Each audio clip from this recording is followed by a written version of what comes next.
Si vous avez suivi un petit peu l'actualité informatique, vous avez dû voir que Microsoft a décidé de mettre fin au support des mises à jour de sécurité de Windows 10. Qu'est-ce que ça veut dire concrètement? Eh bien, tout simplement, si de nouvelles vulnérabilités sont identifiées dans Windows 10 après le 14 octobre 2025, elles ne seront pas corrigées et constituent donc un risque de sécurité majeur. La solution proposée par Microsoft est bien évidemment de mettre à jour les versions de Windows 10 vers Windows 11.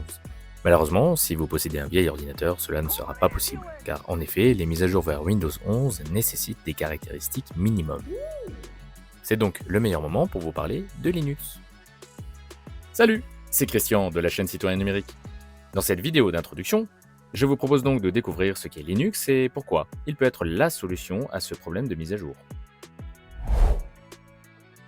C'est en 1991 qu'un étudiant finlandais nommé Linus Torvald veut créer son système d'exploitation libre et gratuit, en s'inspirant d'un autre système d'exploitation déjà existant mais propriétaire appelé Unix. Après quelque temps, il publie son projet en open source sur Internet, et c'est le début d'une grande révolution car des milliers de développeurs rejoignent le projet, qui au fil des années devient de plus en plus stable et puissant, tout en restant gratuit. Néanmoins, Linux n'est pas un système d'exploitation, mais uniquement un noyau. Il gère tout ce qui se passe entre le matériel et le logiciel, comme par exemple la gestion de la mémoire, la communication avec les périphériques ou l'exécution des processus. Quand on va parler de système d'exploitation, on va en fait parler du noyau Linux, auquel on va intégrer un certain nombre de programmes supplémentaires, permettant par exemple de naviguer dans des fichiers, gérer des utilisateurs ou permettant d'accéder au réseau. Ces outils font partie de la suite GNU. Quand on parle donc d'un système d'exploitation, on devrait plutôt parler de GNU Linux. Mais par raccourci et habitude de langage, presque tout le monde parle du système d'exploitation Linux. Et les dispositions dans tout cela? Eh bien, c'est une version personnalisée du système Linux, adaptée à des besoins précis. On peut par exemple y ajouter des environnements de bureau différents, ou par exemple des applications bien spécifiques comme des outils de sécurité. Alors pourquoi passer à Linux? Linux est libre et gratuit.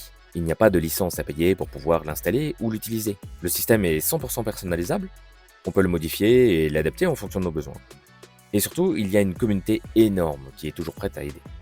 En plus, aujourd'hui, Linux est partout. On sait qu'environ 90% des serveurs web mondiaux utilisent Linux. Celui-ci est aussi utilisé dans les voitures et les objets connectés. Et même les téléphones, car Android fonctionne sur une base du noyau Linux.